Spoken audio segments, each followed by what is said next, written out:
Gotta run.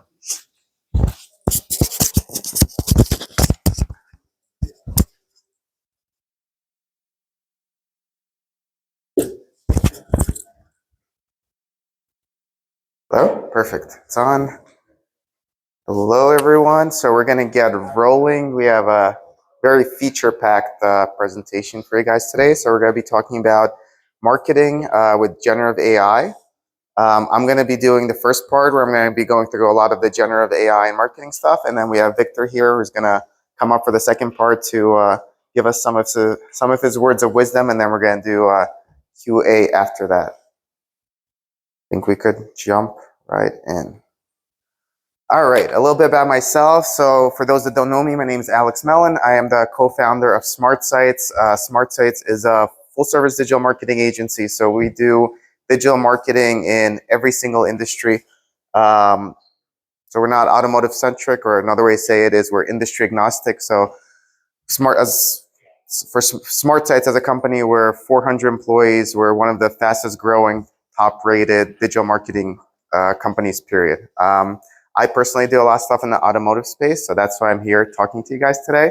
I speak at all the automotive events. If you guys might have caught me at one of the other ones. I have a best-selling automotive search marketing book, which I brought for you guys today. It's in the back, so when you're leaving, feel free to grab a copy. If we run out, just let me know. I could send you a copy as well.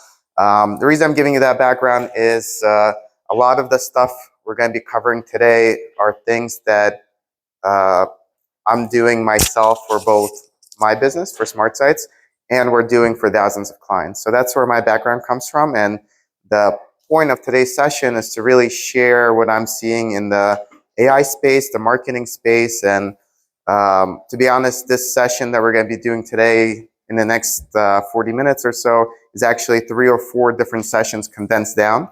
So I'm going to go rapid fire through this to try to get you guys as much information as possible. So if you have any questions, we'll leave some space at the end. These slides will also be available from NIADA, so you'll be able to reference them if you miss anything as I rapid fire through everything.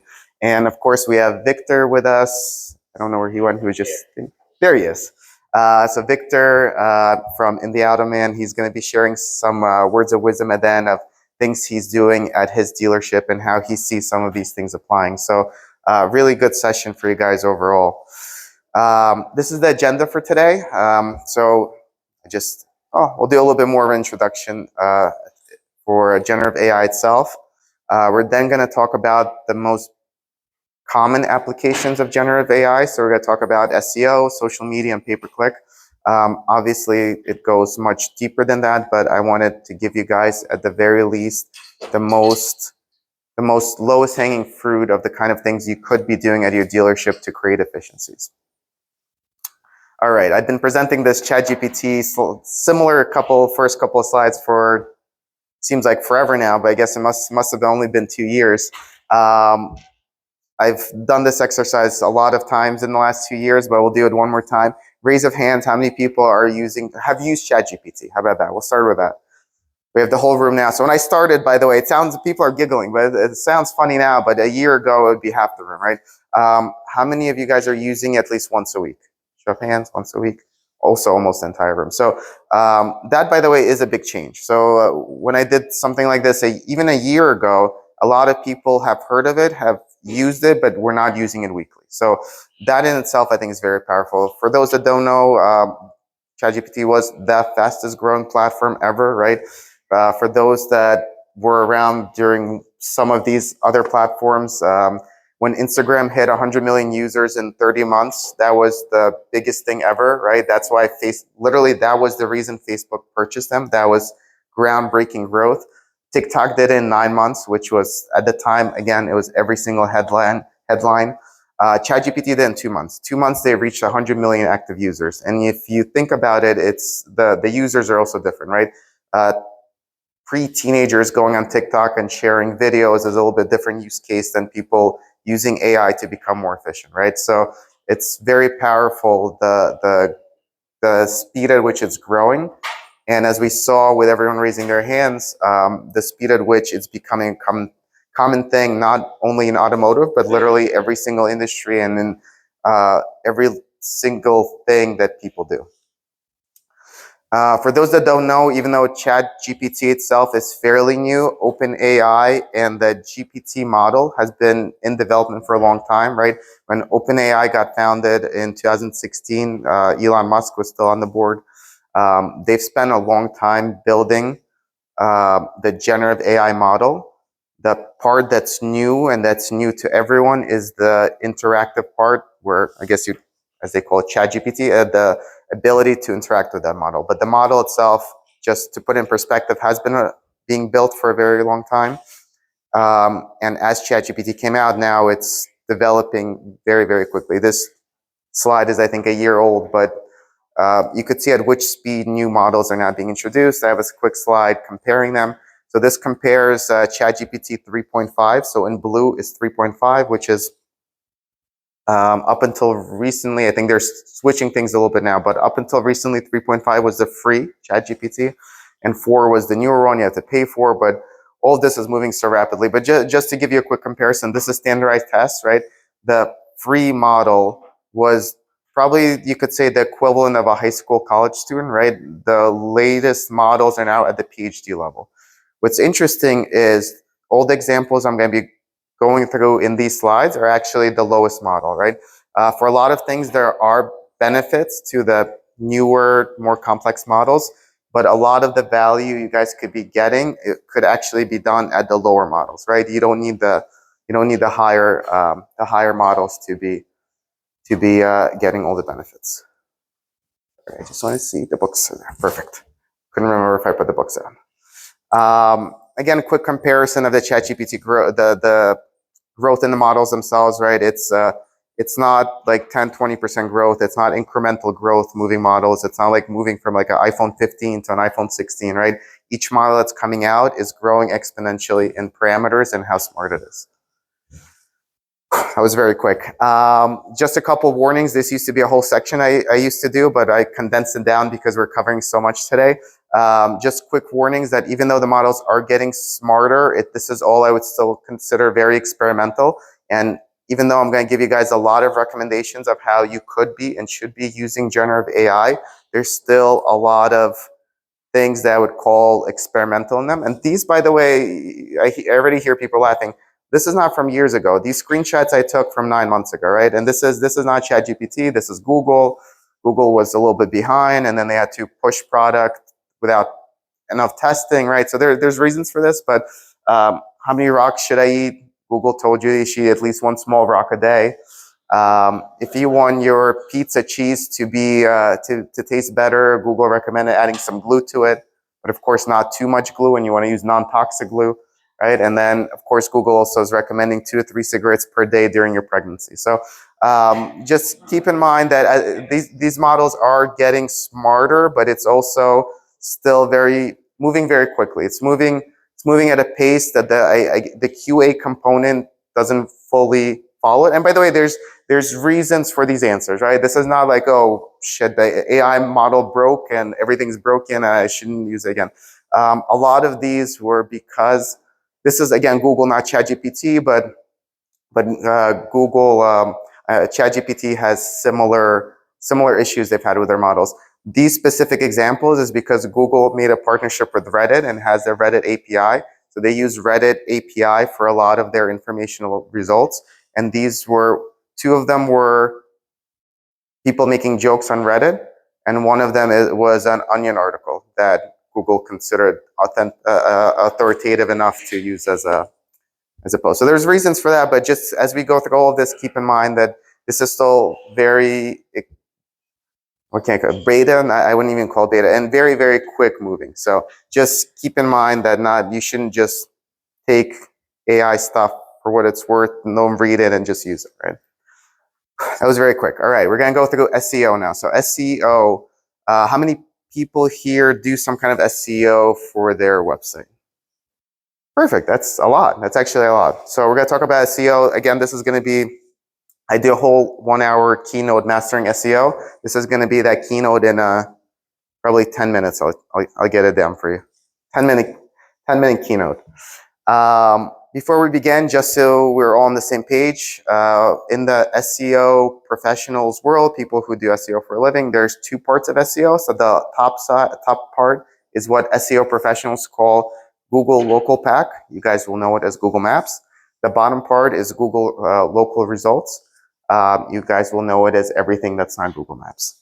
The rankings for these are very different, and that's why it's important to separate them out. And I'll actually go through what Google uses as signals for rankings for both of them.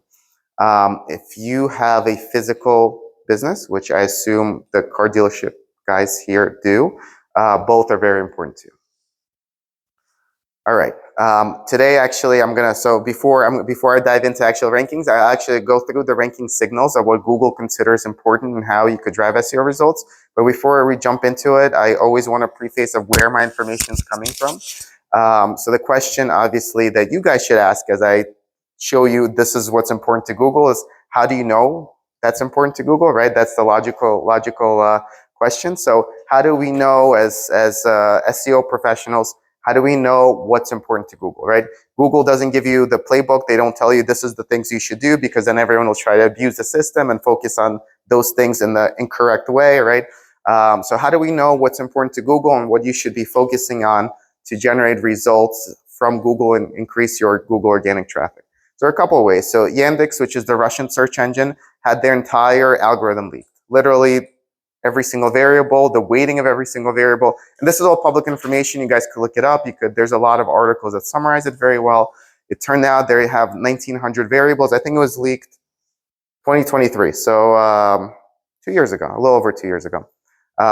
There's, I think, 600 active variables, and literally to the weighting of the variables. Like if you capitalize the letters in your page titles, you get extra, like 1.001 extra benefit. Like everything's out there.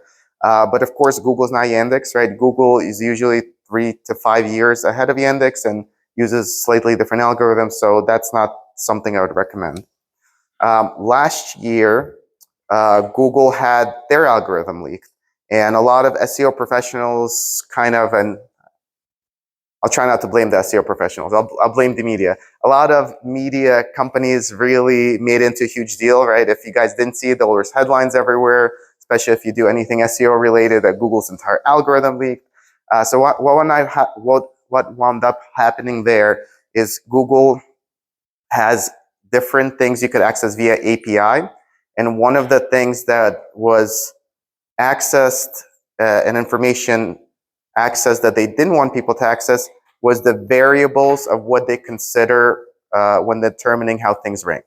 So that means is you now know all the variables that Google considers, but you don't know how important they are. So another way to put it is you have a very, very complex soup recipe with 2,000 ingredients, and now you know the ingredients. You know the soup has a carrot. You don't know how much of the carrot it has. You don't know when to put the carrot in or what to do with the carrot, right? So everyone made a big deal of it. I would not recommend that either. Again, this is all public knowledge, public information. There's a lot of websites that do a really, really good job summarizing all these variables, but without knowing how much weight gets put on them, I also would not use it as a ranking signal. That's the left side of the slide. Yes? That's a good one. So that's your, I think, two slides ahead. So hold that thought for 2 minutes, and I'll get right to it. The right side is how I like to look at what's important to Google. So Darren Shaw, and there's a bunch of top SEO professionals. So these are people that are not executives of companies. They're literally SEOs, and all they do is SEO. They do an internal survey for themselves where they report to each other what they're seeing as important in rankings, right?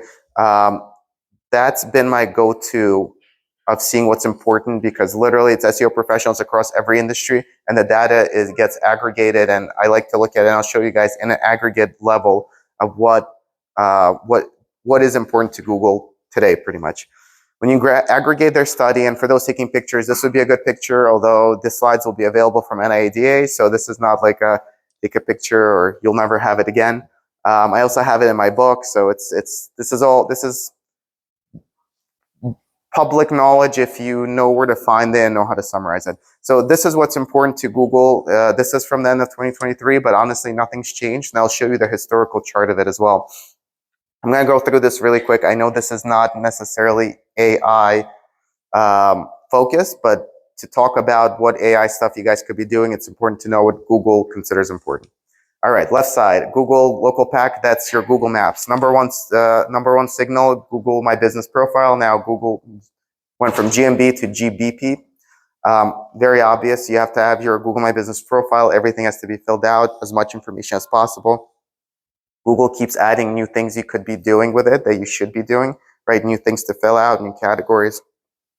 So you want to make sure you're always keeping that up to date and providing as much information there as possible. Number two is on-page signals. I'm going to touch upon it a little more detail when we talk about the local stuff, but on-page there's the technical SEO. So technical SEO is making sure Google could find the information on your site as easily as possible and in the way they expect it. And then it's a quantity and quality of your content. So I'm going to touch upon that a little bit more on the other side. Third one's review signals. So reviews, very, very interesting, and there's a lot of debates in the SEO community about it. People know reviews are important, but they don't completely understand how they're important. So I'll do a quick review of that. So you want to have a lot of reviews, you want to have good reviews, and you want to have a lot of content in your reviews.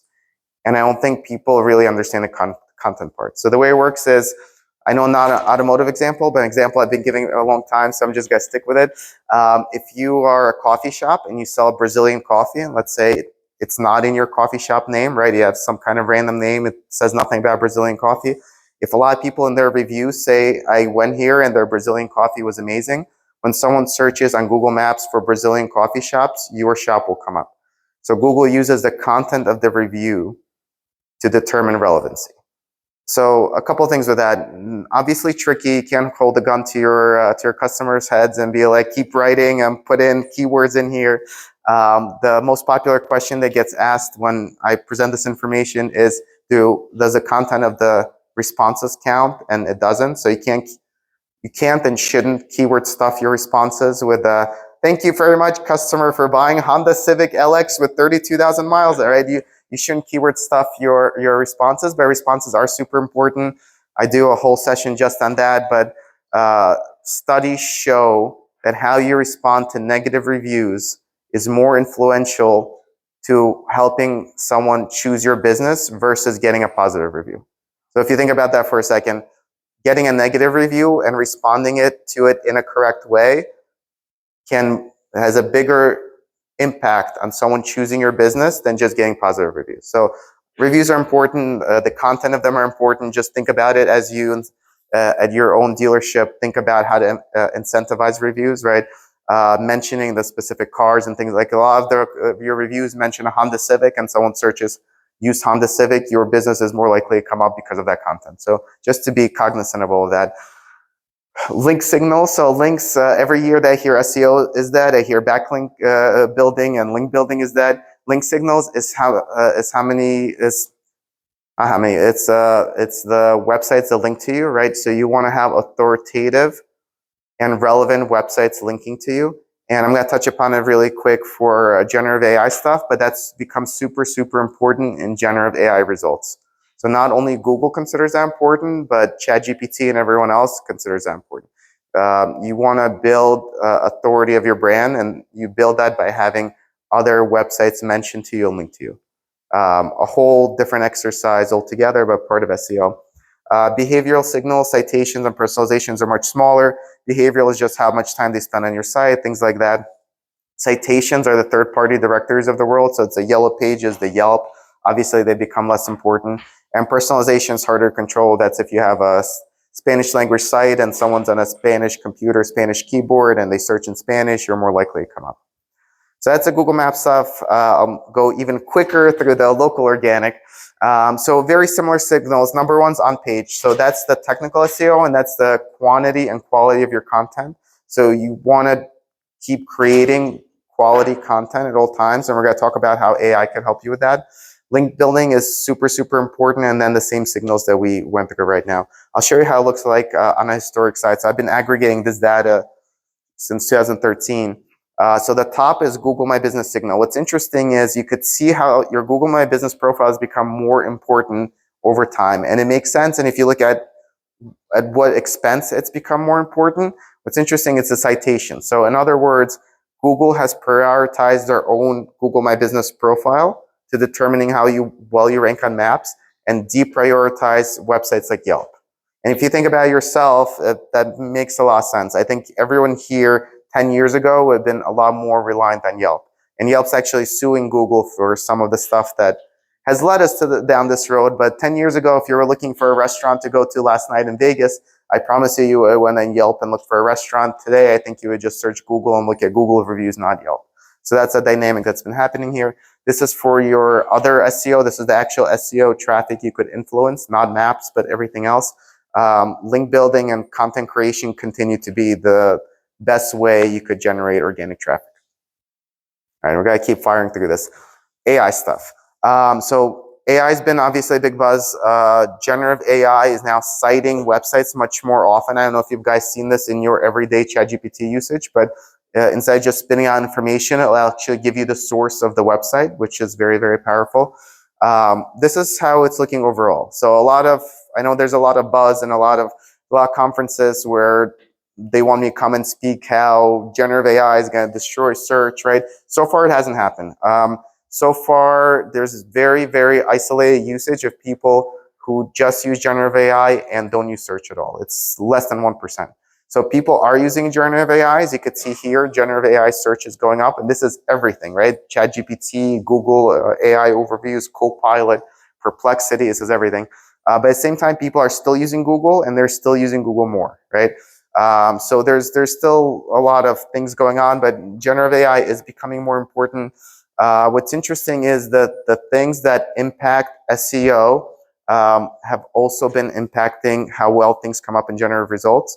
So this is an interesting slide. So Search Engine Land did a really, really interesting study with 8,000 different websites trying to figure out what determines how well generative AI will cite your business.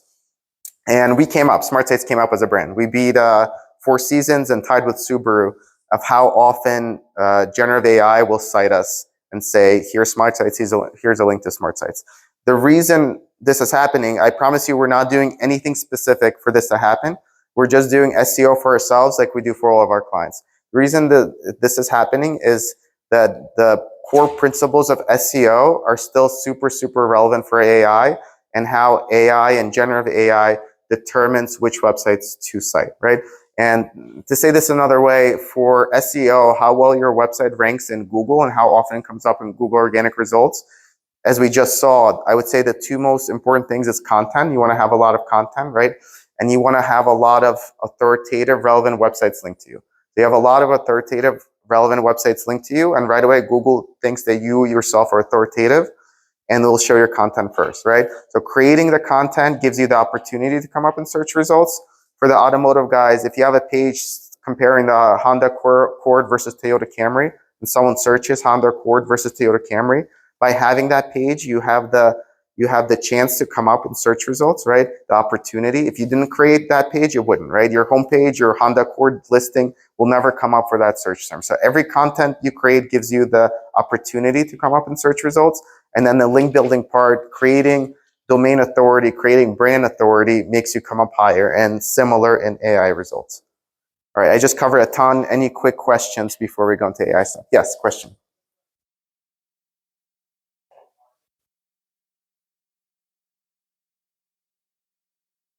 Adding posts.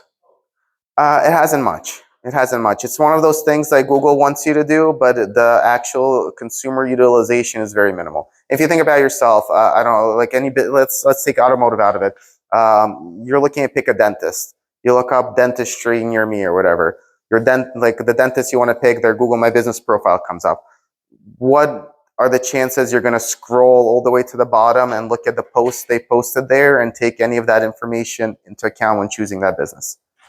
It's similar to, like, I don't know, like blog posting, right? By creating content and creating blog content is so important, but like the whole idea of blogging and like similar with dentists. I don't know. You found a dentist. You go to a dentist, great dentist. Are you going to go to his website and check out the blog? Oh, I can't wait to see what my dentist blogged about this weekend, right? So you just have to think about consumer behavior. It's changing, and It was never, the Google My Business utilization of like the posts and stuff was never really there. Like Google would love for more people to use it, but right now the consumer behavior is not there. It might change. It might change and people will go to your Google My Business profile to look for information. They still don't go to it for inventory either. With Automotive, you can have your inventory in your Google My Business profile, but consumers aren't trained to look through your inventory in your profile. They want to click to your website to see the inventory. So you have to think about the actual consumer behavior. All right, I know I've been speaking super quick. I'm gonna have to speak a little quicker. We're gonna speed this up. So we're gonna go through the actual AI examples. Again, the slides will be available to you guys, so feel free to take pictures, but these are actual things that you could be using AI for to help with SEO. So some ideas, site page ideas, right? What website pages should you have, right? By the way, a lot of this will seem very basic, but it's the most basic things that people don't think about, right? Like, oh, I know what pages my website would have. Why would I even ask ChatGPT, right? Very good to have these conversations because people miss the pages, the most common pages, right? You'd be surprised how many dealerships don't have a trade-in form, right? Or like, I don't know, finance application. So as you think about what content, what pages you should have, ChatGPT is very powerful. Content ideas is a good one. I think Victor, I picked on you in these slides. I stole these from the 20 group I spoke at for you. So a lot of these is picking on your dealership. Generate blog post ideas for independent dealership, right? Really, really powerful. You shouldn't be, as you guys who are using generative AI, all the brainstorming you should be doing with generative AI, not trying to do it on your own, right? Super, super powerful to help you brainstorm. Content creation gets a little tricky. I wrote my book back in the day before generative AI. I wrote it myself, one letter at a time. When I wrote it, the generative AI stuff was just coming out, and I was sure that Google wasn't going to allow AI to create content that ranks well on Google. Google kind of decided otherwise. They've been back and forth. I'll summarize it for you guys as I don't recommend just using generative AI to create SEO content. I still think it won't rank as well. Google's guidance is they don't care how you created it as long as it's helpful content created for people in search results. That's their official language. But if I would use AI to create ideas and some of the content, but then I would work on that content further without just taking it and pasting it, right? And by the way, ChatGPT does an amazing job with this, right? Write 250-word blog post on the history of Mercedes GLS. 3 years ago, you'd have to hire an intern that would spend the whole day researching the history of the GLS to write this for you, right? This got responded to in a couple seconds. You can also use styles to differentiate the content. Again, I wouldn't just copy paste it, but I did the same thing, write 250-word blog post on the history of the Mercedes GLS. This time I said in the style of William Shakespeare. So it says, "Hearken, noble reader, to the tale of the mighty chariot known as the Mercedes GLS." So use style, like ChatGPT, generative AI knows the style of every single writer. That's part of how generative AI works. It's able to use the algorithm to figure that out. So use styles to differentiate your content. Link building. So link building obviously is not an obvious one, like, oh, how is generative AI going to help me with link building? But you actually could use link building to get ideas of which websites should link to you. So here I wrote, what are the most popular local websites in Indianapolis that list automotive businesses in the area, exclude national websites like Yelp, Yellow Pages, exclude car dealership websites that list cars, right? And you have, I don't know, Indy Star local business directory around Indy.com, Indy Chamber of Commerce. These are places that if you don't have a link from, you should be contacting to get a link, because as you guys remember, having websites linked to you improves your chances of coming up higher in both organic and in generative AI results. Reputation management, we talked about it a little bit with Google reviews. Google will do an amazing, generative AI will do an amazing job responding to reviews, much better than almost anyone at your dealership will. And you should be responding to all your reviews, right? It'll also help you with emails if you have pissed off customers. This is all basic stuff that I hope a lot of people are doing, but just know that if you're not, that you really should be. All right, social media. So this is a lot easier because there's less potential of issues, right? Google doesn't want AI content, potentially. Google doesn't want duplicate content. There's a lot more considerations with SEO. Social media, there's no consideration, right? Write 100 words worth of Facebook ad copy for an independent car dealership looking to hire technicians, right? Include a call to action to apply for a job. Again, this is stuff like interns would be doing and spending a lot of time, and someone would be QAing. And here, there's no consideration that it's AI content, not AI content. If someone reading it, even if this sounds like it might be AI content, will not care. Right? Someone on your website reading an article that is clearly written by an AI that gets things wrong, they will care, right? On social media, they don't at all. So super powerful. For Twitter, right? 5 funny tweets about working in independent car dealerships, right? Include hashtags right away. Here's your social media content schedule, right? TikTok hashtags is a big one. A lot of people that try TikTok never know the hashtags to use, and usually they go on Google to search and they find a lot of spammy websites with outdated information. I said, give me some hashtags and provide detail on each, right? You don't want to accidentally use the wrong hashtag and then it turns out into a PR disaster for you. So here are hashtags you could use and literally describes which ones. Image generation. So this is newer. In my screenshot, I used Microsoft Copilot because at the time ChatGPT did not do image generation. It does now. All the image generation engines significantly improved over the last couple months. So image generation is very, very powerful now. Here I asked for the same image for my first Facebook copy for the technician. Yes, it looks like AI generated, but when you're doing a Facebook post, I don't think this is going to turn anyone away. All right, we're going quicker and quicker here. Pay-per-click. A lot of really cool things you could be doing with AI for Google Ads. I know a lot of you guys don't do Google Ads yourself, so I kind of trimmed them down a little bit, but just to give you ideas. What campaigns should you be running, right? And I think these are not even automotive. I took it from another deck. If you have an agency doing Google Ads for you, how do you know they're running the correct campaigns for you, right? Like, I guess, how do you even know which campaigns they're running? So this just gives you brainstorming, food for thought, things to discuss with your agency if you have an agency doing it, just so everything is being executed as well as it can. Keywords, give me a list of buyer intent keywords, right? Literally, like before you have to have an agency with experience, you need an analyst that knew what that knows what keywords are important, which ones are intent, not intent, right? Literally, give me a list of buyer intent keywords. Organize these keywords into ad groups, right? Because you want to present different ads for different keywords. Again, this is stuff that before would take a lot of experience and people who do this a lot to be able to do it, but this lends itself so well to generative AI. Create 5 performance marketing ad copy ideas based on this website. It'll literally go to the website and it'll take your content, it'll convert it into performance marketing ad copy. Because you don't want to just do like the general, I don't know, you're a local used car dealer, right? You really want to focus on performance marketing ad copy. A/B testing. My headline on Google Ads is this: write me 5 variants to test against, right? How powerful is that? Without that, you're brainstorming or your PPC agency is brainstorming. They're probably biased to the ad copy they've been using for the last 10 years. How powerful is it that you literally have new fresh ideas to test? Automation, again, so this is the one where it gets much more advanced and you could be doing a ton more stuff with this. I'll just give you one to give you a taste of what you could be doing. The prompt here is write me a Google Ads script that lists all landing pages on a Google Sheet and checks the status code of them in column B. So the problem we're solving here is you could have your ads landing to pages that no longer exist. Google catches some of them. They will not catch all of them. They will not catch the ones that your website doesn't return the correct error code for. So we find a lot of people are sending traffic to pages that don't exist. A Honda Accord ad to a Honda Accord page that a Honda Accord sold 3 years ago, like things like that. So this will write your script that will check every single landing page that you have in your Google Ads account. It'll give you a list of every single one of them. Second part of this, I said, tell me how to run this script on routine daily, because I don't want it one time. I want to keep checking forever. I want an email for all pages that are 404 or other status error codes.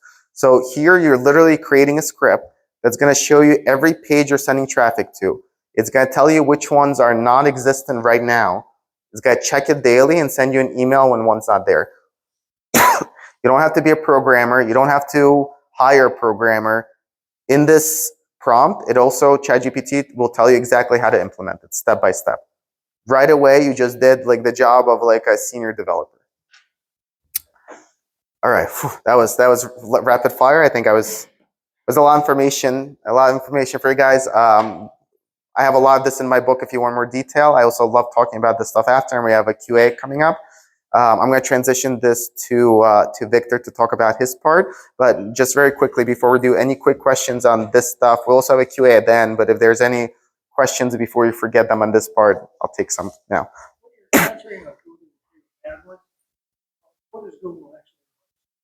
So Google doesn't care. What do consumers want to see? There's a lot of studies that are done for this, and you could look them up. There's a lot of interesting information. Generally speaking, consumers want to see that the business has empathy and the business was able to resolve the issue in a fair way. What they don't want to see is statements of blame. It's the customer's fault. The customer did this. They want to see prompt responses, fair resolution, and empathy. And you might not be able to solve the solution. I don't know, a customer bought a car and they want all their money back, right? There might not be a solution, but you want to respond in a way that shows you care and you're trying to make a resolution. Yes? I'm sure you got ChatGPT. Yes. Prompting it in a way, you could, even by default, it'll respond very well. But I like prompting it with what you want. So you literally, this is a review. Respond to this, highlighting how well we took care of the situation, how much we care about our customer, and do it in a way that promotes anyone who's reading this to purchase a car from us. Literally prompt it with that. Good suggestion. Anything else? Yes.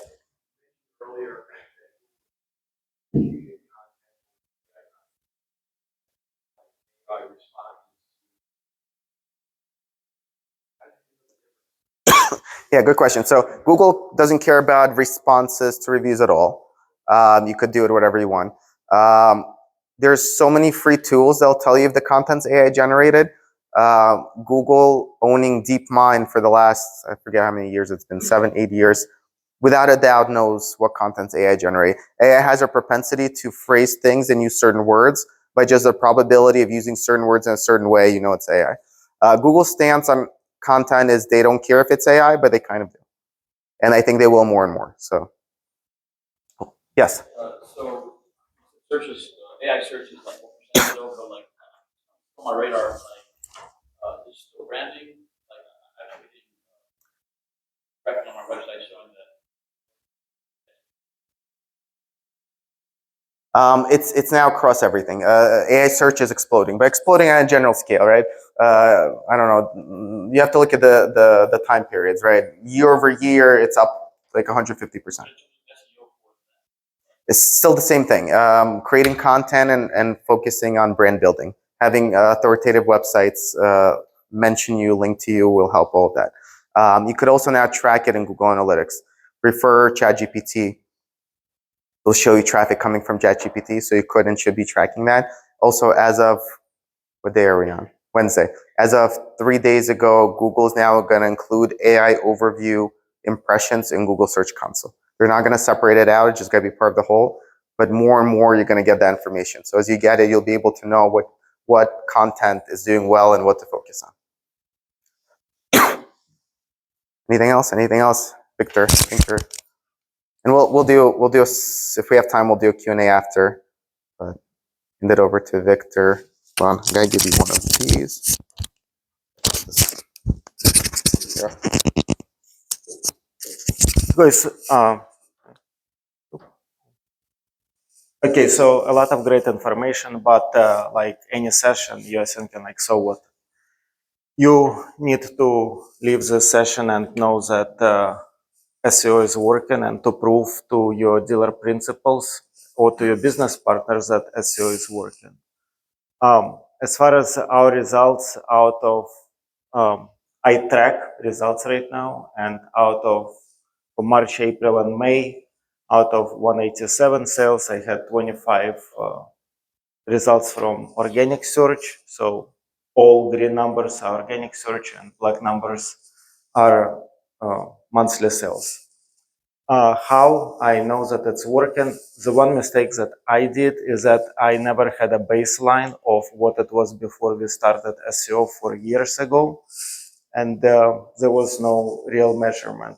With the help of my website provider, I was able to capture to attribute where the customer came from, especially from Google My Business. I added UTM code to the website, and now every time the lead lands on my website and they submit a form, it adds a modifier to the lead that says, hey, it came from your Google business profile. Plus, from recent Dealer 20 group, the guys introduced the idea of price modifier. So on your website, you can let your inventory marketing tool to say that, hey, when you send prices to my website, raise it or lower it by X number of dollars. In my case, I raised it. So when the customer comes to the dealership and they buy a vehicle, if they're buying it for the price that is listed on the website and there is no attribution to cars.com or Carburus, that I know that it's not a lead from either one of the sources, I know that they came from Google My Business and or search engine results with 100% accuracy. It's not 50% accuracy that everyone is talking about, that I do not know how I spent my 50% of my budget. And SEO takes money. And for us, it definitely proves return on investment, which makes it easier for me to be in alignment with my business partners that we need to spend even more money on building links, building content, and doing everything possible to prop us up. Why I chose SEO as one of the topics that I came away from NIADA group 5 years ago is that I recognized it as one of the largest fires that I had at the dealership, because we had absolutely zero attribution from organic search. And even though we are on a major road, we had few, if any, attributions to the drive-by traffic. And there was a topic on SEO, and I recognize it as the largest fire. Search and referral. And that's when you pick your agency for search and referral, you need to ask them and to check what's their reputation, what's their past performance, industry knowledge, what's their online reviews. Because there are a lot of agencies at the conferences, and you have to pick the best one, because you will be making significant investment in this. In conclusion, again, making a case for SEO, and we use generative AI to write articles. Why we even switched to generative AI? Because it was the biggest fire. I could not generate enough content just sitting and writing it myself. Neither my content writers could generate it without generative AI. It was biggest fire. We used it. We used some tools to clean up what we wrote, so it does not look like generative AI. We decided what will be our KPIs, and our KPIs are simple: how many sales we generated from posting organic content, posting content that gets us inorganic results.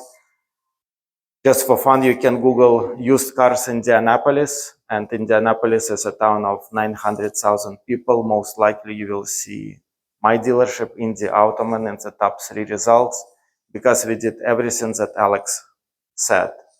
When we ask for reviews, we ask people to put what cars they bought, where they came from, and to mention that they came to the car dealership to buy their car from. And then you need to decide who will do it and why is apparent. You've seen my results, and I believe that you can achieve same results in your dealerships, and you need to dedicate one person who you can trust with putting this content, and not taking your time if you're dealer principal, or taking your time if you're marketing director. And luckily, we have 5 minutes for Q&A. I know that Alex answered a lot of questions, but if you have questions, great time to ask right now.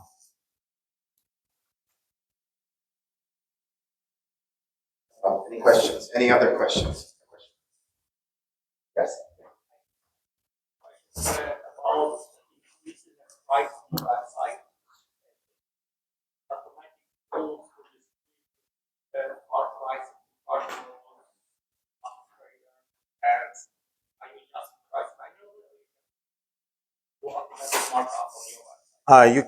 We use Viauto, and I just call my performance manager or support and say, hey, I need to add price modifier for my website and for example, Capital One. And they will add this price modifier, and the prices will go out with a different price to these two marketing platforms completely automatically. Thank you. Make sure you connect with us with your phone if you literally put your, you don't have to even take a picture, right? It'll make QR code will go to LinkedIn. Connect with Victor and I think we're out of books, but connect with me or email me. I'll more than happy to send you guys a book. Any other questions?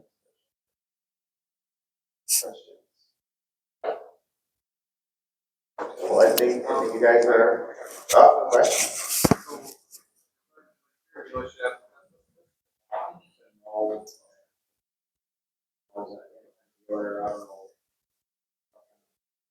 What do you recommend dealer on the retail side? Guys, some of work with marketing agencies, try to have a marketing person do a lot of this stuff. What's the direction? I'll go first, but I think a lot this time is it is a lot. It is a lot. What can I say? You have a lot of other responsibilities. Yeah. Learning, keeping up with this, especially the piece of like I wrote a book 2 years ago, hasn't been 2 years. The industry moves so quick since then, it's like insane.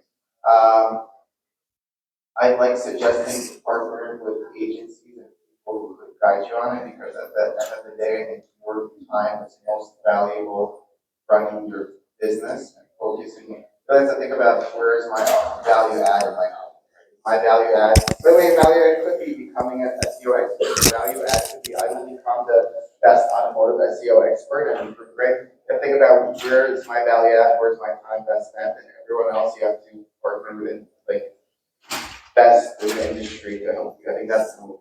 It's can't do everything. It's not just SEO. There's so many components running a dealership, right? You can't do everything. You could do everything yourself, but you'll probably do not the best job. Victor could come on this because he actually does know a lot of this stuff and does oversee a lot of stuff while running that. My advice would be to check reputation of all the agencies that you have and ask them for people who they helped with search engine optimization on their websites. And really, I mean, you can connect with me or with Alex and say, hey, that's what I got. Do you think it's for real? Or the information that I received is not what you would be looking for, and we would be happy to help.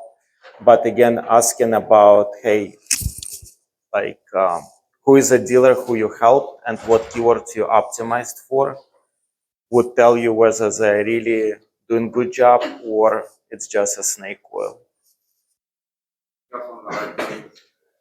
And there's a lot of snake oil in that. There is, there's so much.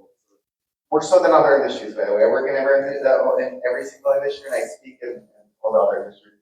The reason automotive, I feel like a little bit more on the franchise side than the defense side, but a lot of them are taking advantage of dealers. And maybe because there's a knowledge gap, maybe because dealers are doing so much that they don't have the full understanding, but so much bad stuff gets done. But yeah, I think Victor and I are on the same page with this, that you've got to partner with trusted people. How do you find them? That's the tricky part. I know Victor got a lot of benefit from 20%. Seeing what other people are recommending. But I'm big on online reputation. I work with tons of companies and people, and that's always my go-to. Yes. Yes. That's a good one. That's actually a very complex question, not an easy question. So Google does not allow, encourage or allow. Let's say allow. They did not allow you to buy links or trade links. So link building becomes a very manual effort. How do we do it? It's literally the team for me that my team that does it is at outbound marketing. It's outbound because the way we do it is, for example, and the way this is the starting point. Yeah, I've done it so far. Look at the keywords, look at what websites rank for them, and there's a lot of free tools that tell you what links they have. So you can look up, it's all public information. You can put in a website, here's all the links they have. So put up a competitor of yours that ranks very well, see who links to them, and then go to those websites, go to those companies and ask for a link. And I'll give you a great example. We have a limo company in New York City that we work with. When we did this exercise, we found that the JFK Airport website linked to a couple of limo companies, but not to theirs. And link from JFK is so powerful because it's very authoritative, right? Aside from the traffic, which they get from it too, but it's very authoritative. It took us 6 months of emailing, calling, faxing, sending letters. Like there was a point where the guy, our point of contact that we found there was like, I'll add you the link, I just don't know who has access to the website. They're like, we have no idea who has access to the website. So it's a very manual link building effort with a lot of outreach.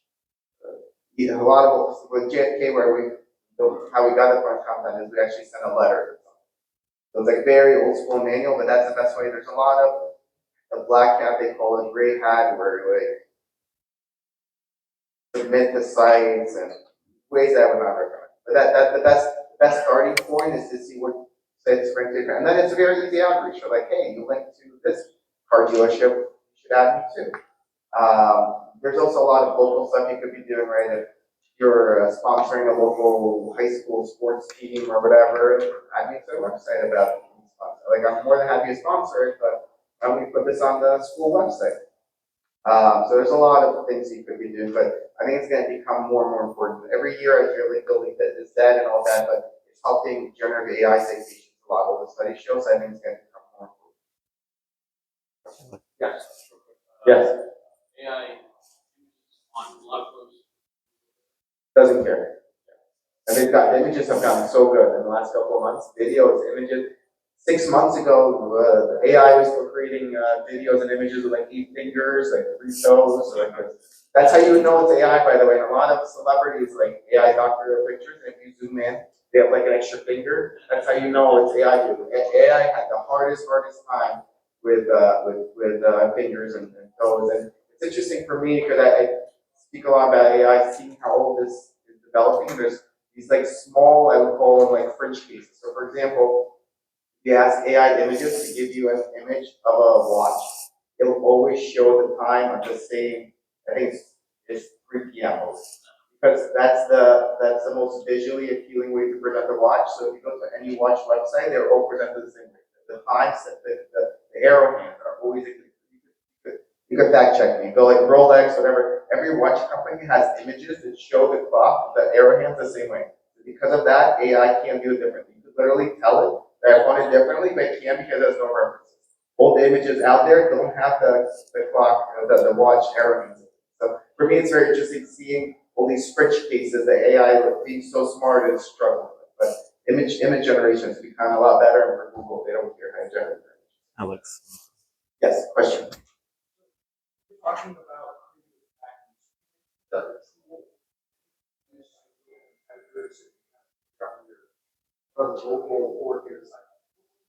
Href, SEMrush. Href is a good one. I try not to personally recommend any tools because I'm friends with a lot of owners of these tools, and I recommend one and not the other, and they get mad at me. But if you Google it, there's a ton of them. They usually have to pay a little bit for, but they'll give you like a little bit for free. They're like the drug dealer, right? They'll let you do like 5 checks for free, and then you have to. But almost all of them have free trials or something free. So I would just Google it. Everything that comes up at the top of Google would be good tools. But it's all public.